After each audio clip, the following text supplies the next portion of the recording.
नमस्कार, मैं गांव की अंजना ओम कश्यप। आपने देखना शुरू कर दिया है कीर्ति अर्पित पेज। बहुत दिनों के बाद हम आप लोगों के लिए ब्रॉडकास्ट का शो लेकर आए हैं। हमारे इस शो में वैभव जी आए हुए हैं, तो चलिए मैं आप लोगों को मिलवाती हूँ वैभव जी से। वैभव जी, आपका हमारे चैनल कीर्ति अर्पित में स्वागत है। अंजना जी, आपको भी नमस्कार और आपके दर्शकों को भी नमस्कार। वैभव जी, आप हमारे दर्शकों को बताइएगा कि बिहार विधानसभा चुनाव 2025 होने वाला है, इस पर आपकी क्या राय है? देखिए अंजना जी, वो कहावत तो आपने सुनी होगी, भदैया बेंग मकते उपलाए गए। का मतलब यह है कि जब चुनाव आता है तब नेता सबको गांव घर की जनता याद आती है। जब जीत कर जाते हैं तब एसी में बैठ के चपाचप पराठा खाते हैं। आप जानते हैं वैभव जी, बिहार के मुख्यमंत्री माननीय नीतीश बाबू का कहना है हम 125 यूनिट बिजली मुफ्त में देंगे। इस पर आप क्या कहना चाहेंगे? देखिए अंजना जी, नीतीश बाबू कहेंगे हम बिजली फ्री में देंगे। हमारे देश के प्रधानमंत्री माननीय नरेंद्र दामोदर दास मोदी जी कहेंगे हम राशन फ्री में देंगे। अरे साहब, बिहार की जनता को मुफ्त में कुछ मत दीजिए, बिहार की जनता को बस रोजी रोजगार दीजिए, ताकि बिहार की जनता को 2 जून की रोटी के लिए भी देश नहीं जाना पड़े और देश जाके कोई बिहारी ना सुनना पड़े।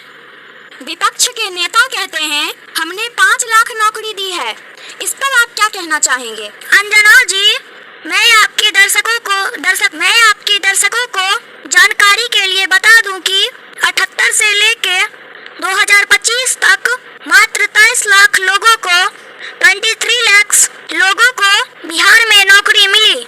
उस हिसाब से आप जोड़ लीजिए कि हर 5 साल में चुनाव आता है और हर पार्टी यही कहती है हम 5 लाख नौकरी देंगे और बिहार की जनता को सपने दिखा के छोड़ दिया जाता है। दिल्ली, गुजरात, मुंबई जैसे महानगरों में मजदूरी करने के लिए, धक्के खाने के लिए, गाली सुनने के लिए। तो वैभव जी, बिहार की जनता से कुछ कहना चाहेंगे आप? मैं इतना ही आप लोगों से कहना चाहूँगा कि आप लोग जिसको भी वोट दे, सिर्फ रोजी रोजगार, शिक्षा व्यवस्था वो जो ठीक करे उसी को वोट दीजिए। 5 किलो राशन फ्री का लेने के चक्कर में मत पड़िएगा, नहीं तो आज आप मजदूरी करने के लिए प्रदेश जाते हैं, कल आपका बच्चा मजदूरी करने के लिए प्रदेश जाएगा। तो मैं आप लोगों को बता दूं, वैभव जी ने जो कुछ भी कहा बिहार की जनता के लिए बिल्कुल सत्य कहा है। अभी तो सारे पार्टी के नेता आएंगे और जनता के बीच चुनावी लॉलीपॉप दिखाएंगे और झूठे वादे करेंगे और वोट लेकर चले जाएंगे। फिर वही हाल बिहार का रहेगा, जो पहले था, जो है वही रहेगा। इसलिए आप लोग जागिए, अभी वक्त है आपके पास। ये वक्त फिर 5 साल के बाद ही आएगा, इसलिए कि आप लोगों को अपना भविष्य और अपने बच्चे का भविष्य सुखद बनाना है। तो कभी मुफ्त का राशन, मुफ्त की बिजली पर वोट मत कीजिए। वोट यदि करना है तो अपना मत का उपयोग सही जगह करें, ताकि फिर से आपको 5 साल पछताना ना पड़े। जो पार्टी आपकी बात करे, आपके विकास की बात करे, आपके स्वास्थ्य व्यवस्था की बात करे, आपके सुरक्षा की बात करे, आपके शिक्षा की बात करे, आपके रोजी रोजगार की बात करे, आप उसी को मौका दें।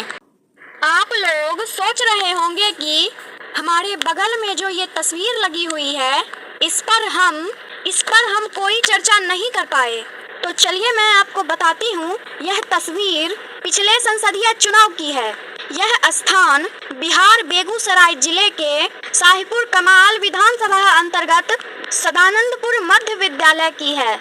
इस तस्वीर को आप लोग गौर से देखिए, टीन का चश्मा लगा के, और पहचानिए कि ये कौन है जो विद्यालय के कुछ छात्रा से बात कर रहे हैं और बोल रहे हैं कि मैं तुम्हारे विद्यालय में एक बड़ा सा गेट बनवाऊंगा, इस विद्यालय को हाईटेक बनाऊंगा, पठन पाठन की व्यवस्था सुदृढ़ की जाएगी इत्यादि।